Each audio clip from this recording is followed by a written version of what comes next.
Soyez les bienvenus dans le premier numéro de votre émission, le Talk Afrique Santé, le rendez-vous du bien-être sur Médian TV, ici en Côte d'Ivoire. Et pour ce premier numéro, nous allons aborder la question de la réhabilitation auditive. Et pour en parler, nous sommes sur ce plateau avec le docteur Théa Basilide. Il est spécialiste en ORL au CHU de Cocody. Docteur, bienvenue et merci d'avoir répondu à l'invitation. Merci madame, merci de m'accueillir sur votre plateau. Je suis très heureux d'être là.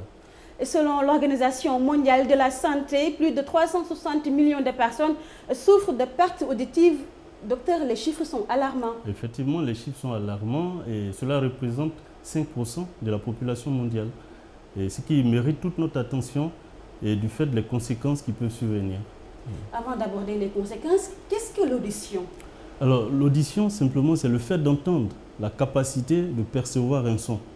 Voilà. Donc, cette fonction est essentielle pour la vie de communication de tous les jours. D'où l'intérêt, lorsque cette fonction est perturbée, de la prendre en charge. Voilà. Alors, qu'est-ce qui est à l'origine de cette perturbation? Sont-elles congénitales ou bien elles sont acquises? Alors, vous l'avez dit, il y a deux grandes causes. Les causes congénitales traduisent simplement que la surdité, donc la perturbation de l'audition survient même avant la naissance du bébé. Les causes acquises, qui sont la deuxième partie, ce sont des troubles qui surviennent lorsque l'enfant est né ou lorsque la personne est déjà dans la vie active. Voilà. Donc ça, ce sont des surdités acquises, parce qu'on les acquiert secondairement. Voilà. Alors, une fois perdu, peut-on réhabiliter l'audition? Effectivement, l'on peut réhabiliter l'audition par différentes méthodes que j'espère nous aborderons durant nos échanges. Justement, quelles sont ces méthodes? Alors, les méthodes sont variables. D'abord, le terme réhabilitation, c'est traduit l'action de rétablir quelque chose qui a été perdu, notamment l'audition. Donc, les méthodes ou les moyens sont différents. Il y a des moyens médicamenteux, le traitement médical, il y a des moyens chirurgicaux et enfin les moyens prothétiques, qui sont des moyens qui permettent donc de rétablir l'audition sans toutefois forcément agir sur la cause. Voilà, c'est ce qu'on appelle les moyens palliatifs. Voilà. Alors, avant de revenir sur ces moyens, nous allons suivre un élément. Il s'appelle Abdoul, il a à peine 3 ans, il n'entendait pas. Après une opération, ils ont réussi à le faire entendre. Maintenant, ce programme fait partie d'un large qui va s'ouvrir en 2018. 9 enfants sont en cours. Nous allons suivre cet élément et nous revenons sur le plateau. Abdoul, 3 ans, est sourd-muet depuis la naissance. Couché sur ses lits d'opération, des médecins spécialistes en ORL de France, du Maroc et de la Côte d'Ivoire s'activent pour une implantologie cochléaire. Ces dispositifs médicaux pour lui permettre d'entendre et de parler. Ça s'est parfaitement bien passé. Et quand on sort d'une intervention d'implant cochléaire, on est pratiquement sûr et certain, après vérification, que tout s'est bien passé. Une technique chirurgicale dans la prise en charge des surdités qui s'est fait pour la première fois en Côte d'Ivoire et précisément en Afrique noire. Nous venons de réaliser pour la première fois en Côte d'Ivoire et même pour la première fois en Afrique francophone noire, eh bien, la pose d'un implant cochléaire. Après l'opération d'Abdoul, les médecins spécialistes de l'oreille et de la chirurgie cervico-faciale rassurent. Le patient se porte bien. Dans 3 à 4 semaines, l'enfant va percevoir pour la première fois de sa vie des sons. Il va pouvoir parler comme vous et moi, être scolarisé dans une école normale, il n'ira pas à l'école des sourds et muets. Abdoul est ensuite conduit dans sa chambre où l'attendent ses parents, émus et en joie.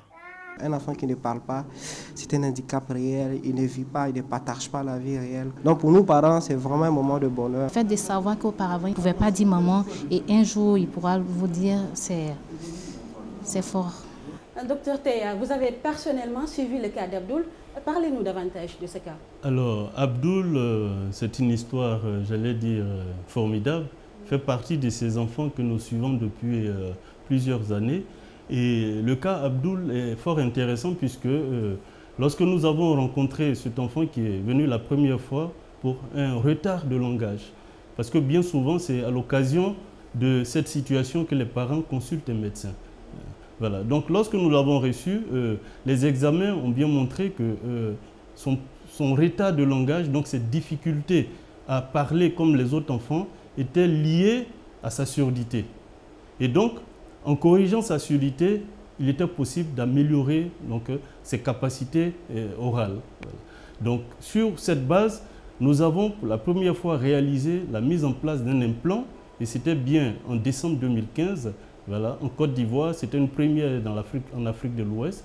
Et donc, cette intervention a eu lieu grâce aux collaborateurs, notamment à des partenaires comme MEDEL et à des collègues qui sont venus de l'Europe pour mettre en place l'implant. Et aujourd'hui, avec cette mise en place de l'implant qui est une prothèse électrique en fait, voilà. Une prothèse électrique qui révolutionne les situations de surdité profonde, c'est-à-dire jusque-là pour lesquelles il n'y avait aucune possibilité de prise en charge. J'avoue que la mise en place de ces implants n'est pas si nouveau, puisque cela existe depuis une trentaine d'années en Europe, mais sous nos cieux, en Afrique noire, en Afrique de l'Ouest, c'est la première fois que nous arrivons à mettre en place un implant. Et donc cela a été un franc succès. Et l'enfant Abdoul, comme vous l'avez vu, avec la réaction des parents, cela a permis donc d'améliorer son état. Alors, l'implant cochléaire dont on parle justement, c'est une nouveauté en Afrique. Que signifie cet implant cochléaire? Alors, l'implant cochléaire, il y a deux termes qui sont à l'intérieur. Il y a implant, puisque c'est une prothèse qui est mise dans l'os et dans l'oreille. Voilà. Et la structure dans laquelle cette prothèse est mise, c'est la cochlée, qui est la partie la plus profonde de l'oreille.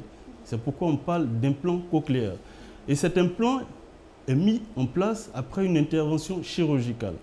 Et donc, comme je l'ai dit tantôt, il est vrai que chez nous, c'est quelque chose de nouveau, bien que cela existe depuis plusieurs années. Donc, nous avons tenté de rapprocher la technologie de nos populations locales qui ne pouvaient pas jusque-là avoir accès à cette technologie. Donc c'est une prothèse électrique. Voilà. Alors, une fois que le patient a reçu son implant cochléaire, comment se fait le suivi? Alors, c'est la phase, j'allais dire, la plus importante.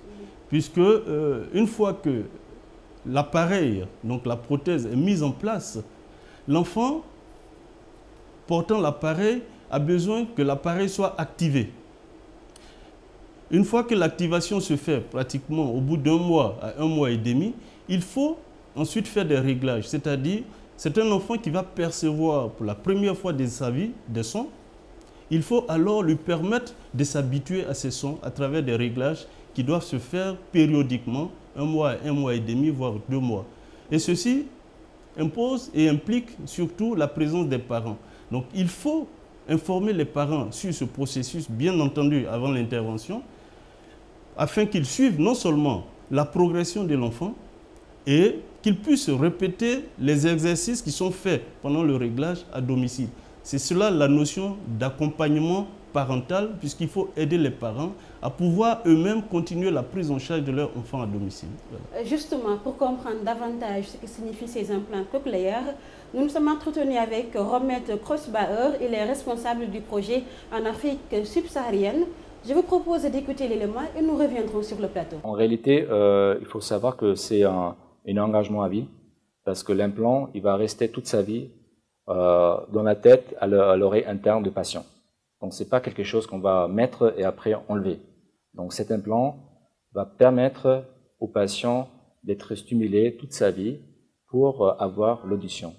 Et donc, c'est un engagement à vie. Ça veut dire il faut suivre bien sûr le parti externe au niveau traitement, et il faut manipuler les appareils, s'il faut changer des pièces.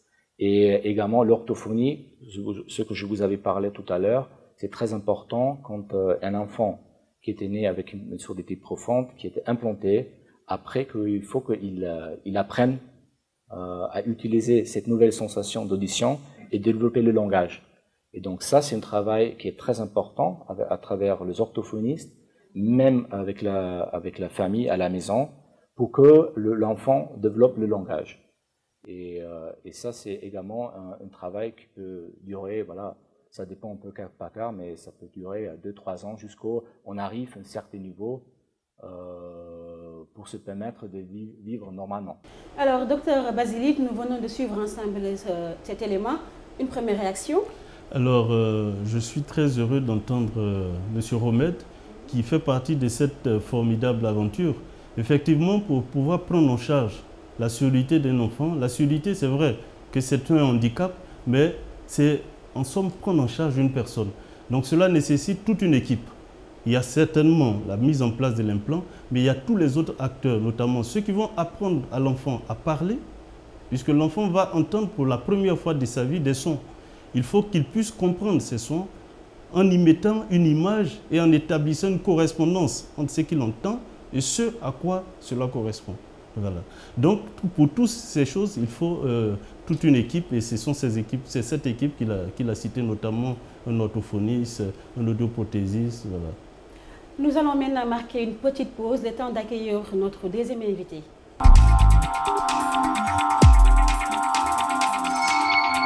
Nous sommes de retour sur ce plateau pour la deuxième et dernière partie de cette émission et nous avons le plaisir de recevoir le professeur Pascal Adjoua. Il est chef du service ORL au CHU de Cocody. Docteur, bienvenue et merci d'avoir répondu à l'invitation. Merci, bonjour. Alors, docteur, le problème d'audition concerne près de 32 millions de personnes dans le monde. Ces chiffres nous disent. Et oui, effectivement, c'est extrêmement important. Vous savez, la perte de l'audition est un signe qui ne se voit pas. On ne peut pas, du premier coup d'œil, voir si quelqu'un entend ou n'entend pas, s'il n'en a pas posé un certain nombre d'éléments. Et donc, cela est extrêmement important et cela nous préoccupe. D'ailleurs, cela constitue à peu près une trentaine de pourcents de nos consultations. Alors, comment se passe le diagnostic et le dépistage? Alors, la perte de l'audition, donc appelée hypoacousie, est un signe qui donc amène le malade à consulter. Une fois que le malade arrive, on complète son interrogatoire à la recherche d'autres signes qui entourent l'hypoacousie. Et ensuite, on va faire un examen qu'on appelle une otoscopie, c'est-à-dire qu'on va regarder le pavillon d'oreille, le conduit auditif externe, la membrane tympanique. Et ensuite, on va demander un examen qu'on appelle un audiogramme qui va nous permettre de qualifier de quel type de surdité il s'agit. Soit une surdité de transmission, c'est-à-dire que c'est la transmission du son au niveau de l'oreille externe et de l'oreille moyenne qui est perturbée, soit une surdité de perception, c'est-à-dire ce sont soit les cellules sensorielles de l'oreille, de l'audition ou le nerf auditif qui est perturbé. Et donc, en fonction de ces deux types-là, il y a possibilité donc de faire quelque chose en considérant aussi les causes retrouvées de ces surdités. Docteur, la personne atteinte de surdité, peut-on dire qu'elle est malade? Oui, c'est une pathologie, c'est une maladie, c'est un signe. C'est un signe. Et c'est ce signe qui va nous amener donc à faire tout ce processus depuis l'interrogatoire jusqu'au diagnostic et la recherche de la cause et la mise en route d'une stratégie thérapeutique. Alors, une fois tous ces éléments mis sur place, comment se passe la prise en charge du malade? Alors, si le patient a donc cette surdité de transmission qui concerne l'oreille externe et l'oreille moyenne, le traitement est en général médical et ou chirurgical en fonction de la cause qui va être retrouvée et de la pathologie donc intéressée. Si c'est une surdité de perception, c'est-à-dire que ce sont les cellules de l'audition ou le nerf auditif qui posent problème, à ce moment-là, le traitement est beaucoup plus une suppléance, soit par appareillage auditif prothétique habituel, soit par des techniques beaucoup plus poussées qu'on appelle l'implant cochléaire. Alors justement, c'est vous qui êtes le chargé de ce programme en Côte d'Ivoire. C'est-à-dire qu'avec les camarades ORL, nous sommes rapprochés d'une maison qui s'appelle MEDEL et cette maison nous a mis en route parce que tout un processus et je suis chargé d'accompagner ce projet en Côte d'Ivoire. Et la maison MEDEL, donc représentée par M. Krosbeher, donc nous donne ici un certain nombre d'informations concernant la collaboration que nous avons avec elle par rapport donc à la mise en route et à la réalisation de ce programme d'implantation cochléaire en Côte d'Ivoire. Nous allons donc suivre cet élément et revenir sur le plateau. Nous avons un partenaire ici qui est notre distributeur local qui à la fin qui distribue les implants. Si on parle de prix soi-même, il faut savoir que ces technologies ont un certain prix et c'est que, par exemple, dans le pays en Europe, c'est la sécurité sociale qui prend en charge la totalité de cette implantation, de les évaluations préopératoires, l'intervention chirurgicale et l'implant soi-même. En Côte d'Ivoire et dans des autres pays en Afrique subsaharienne, malheureusement, on n'est pas encore dans la situation que c'est les assurances nationales qui prennent en charge une telle technologie. Donc, pour le moment, c'est le patient eux-mêmes qui vont prendre ça en charge. Ce qu'on est en train de faire également, un travail derrière pour convaincre les institutions, notamment le gouvernement, les ministères, les ONG, pour leur expliquer un peu la problématique de la surdité en sa profondeur et de leur parler également qu'on peut offrir également des solutions aux patients. Et une implantation, ça peut être une de ces solutions pour qu'on arrive à offrir cette technologie au maximum de patients ivoiriens. M. Krollbecher, donc de la Maison Medel, nous a parlé d'un certain nombre de stratégies pour l'accompagnement qu'elle mène vis-à-vis de notre programme. Mais vous savez, en fait, il s'agit de développer plusieurs types de stratégies. Il faut faire de la sensibilisation, il faut pouvoir organiser des consultations de dépistage des troubles auditifs et pouvoir mettre en place donc cette réhabilitation et cet appui donc à la thérapeutique. Et pour cela, il y a aussi à considérer la guidance parentale. Il faut que les parents s'impliquent véritablement dans la prise en charge. Et puisque en fait cela regroupe une chirurgie qui va permettre de mettre en place la partie interne de la prothèse, il va falloir aussi des audioprothésistes pour faire les textes, il va falloir des orthophonistes pour faire de la rééducation orthophonique et des psychologues. Et Medel vient tous les 3 mois, un représentant vient tous les 3 mois faire les différents réglages de l'appareil, puisque ce n'est qu'au bout de presque 2 ans de tout ce travail que l'enfant qui a été implanté va mettre en place progressivement la parole, va parler progressivement, puisque maintenant il entend les signaux qu'on lui amène. Apparemment, c'est un chemin qui n'est pas facile du tout. C'est un processus. Il faut de la patience. Au moins de 2 ans. Au moins de 2 ans, avec l'implication donc de tous ces professionnels, collaborateurs et de la Maison Medel et de la famille et de la guidance donc parentale. Justement, vous parlez de guidance. Docteur, quel impact la perte d'audition peut avoir aussi bien sur l'enfant que sur la famille en général? Alors, d'abord, l'enfant, il va être isolé complètement. Il ne va pas pouvoir parler. On va l'appeler sourd-muet. Il va être un peu la risée de la maison et même du quartier.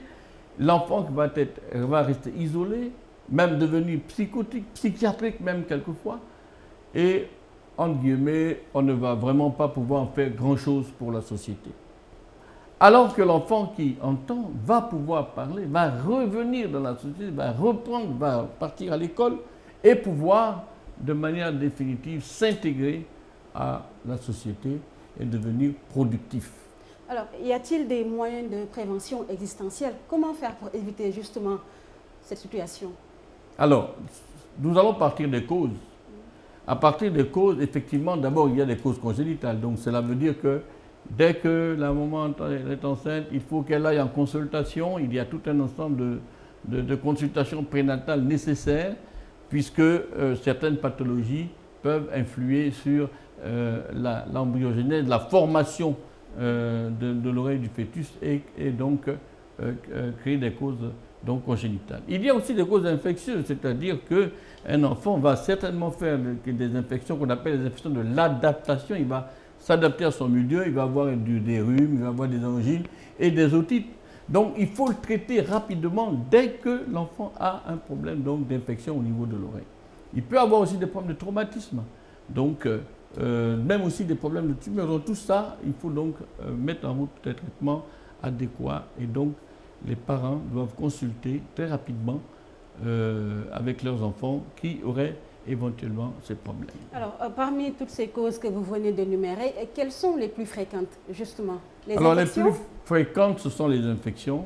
Les infections les plus fréquentes, et puis suivies des traumatismes dus à l'aspect trépidant de la vie et des villes. Alors, justement, après avoir posé l'implant cochléaire, plutôt, est-ce qu'on peut en guérir après les 2 ans? L'enfant pourra parler normalement et entendre. Est-ce possible? Alors, l'implant cochléaire, c'est clair, va remplacer les cellules de l'audition.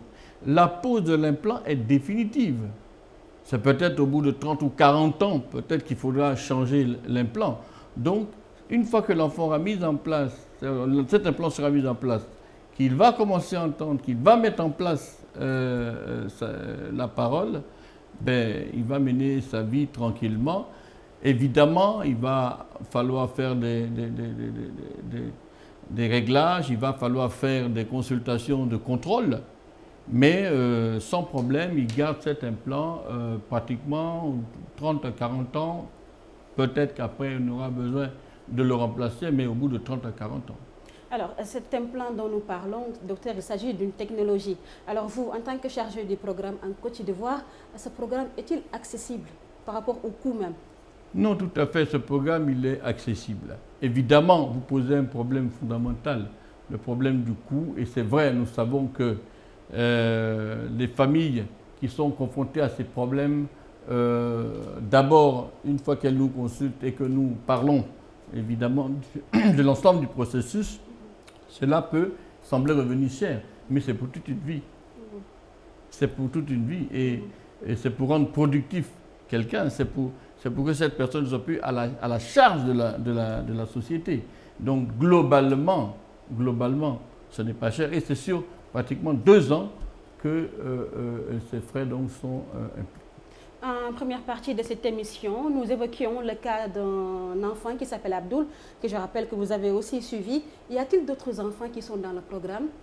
Alors aujourd'hui, nous sommes à 9 enfants implantés depuis presque 2 ans et donc les premiers commencent effectivement à dire des phrases, à dire des mots et même à pouvoir commencer à parler avec les familles, avec les parents et même quelquefois commencent à aller à l'école.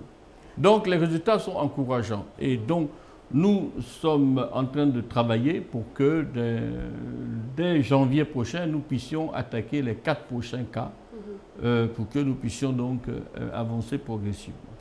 Et donc pour aider aussi, nous avons initié la mise en place d'une ONG qui s'appelle l'Organisation ivoirienne pour la parole et l'audition, qui est donc une ONG qui nous aide donc à coordonner sous ces programmes. Mais c'est vrai qu'il va bien falloir que nous puissions intéresser aussi nos autorités pour que nous puissions donc avoir un programme beaucoup plus complet, beaucoup plus solide. Justement, nous parlons des enfants. Nous allons suivre cet élément et qui montre des enfants qui ont été guéris de cette maladie, de cette pathologie même, comme vous l'appelez. Nous vous retrouvons tout à l'heure. Hi, Cooper. Hi, Cooper. Hi, Cooper. Papa, papa, papa, papa.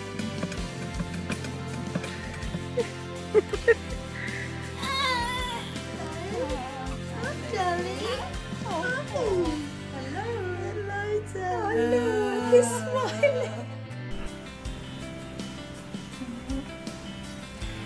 You said you hear it. Docteur, des enfants qui entendent pour la première fois, que vous inspirent ces images? Je vous assure que c'est extrêmement émouvant. Un enfant qui était dans le silence, qui brutalement, grâce à la pose de l'implant cochléaire, entend un son. Il est surpris, il est étonné, il n'a jamais ressenti cela. Et évidemment, pour leur famille, ça doit être déjà le début d'un grand soulagement. Mais ce n'est pas tout. Là, il entend juste un son qui l'impressionne.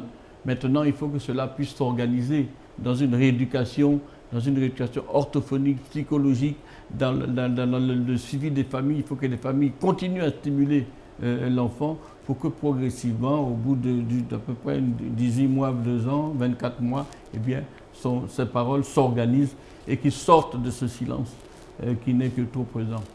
Alors, nous arrivons à terme de cette émission. Je rappelle que nous étions avec le docteur Pascal Ajoua, chef du service ORL au CHU de Cocody. Docteur, un mot de la fin?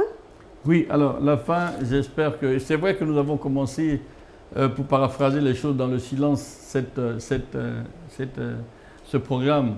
Aujourd'hui, nous sommes à 9 cas, nous allons être bientôt en janvier à peut-être 12, 13, 14 cas. Et avec l'ONG Organisation Ivoirienne pour la Parole et l'Édition, nous sommes en train de nous organiser encore plus. À ce moment-là, je crois que nous serons peut-être prêts à présenter quelque chose à nos autorités pour que le programme puisse avancer et être soutenu comme il se doit. Merci à vous, Dr Pascal Ajoua, d'avoir été des nôtres. Merci également à vous, chers téléspectateurs de Médian TV. Rendez-vous est pris la semaine prochaine.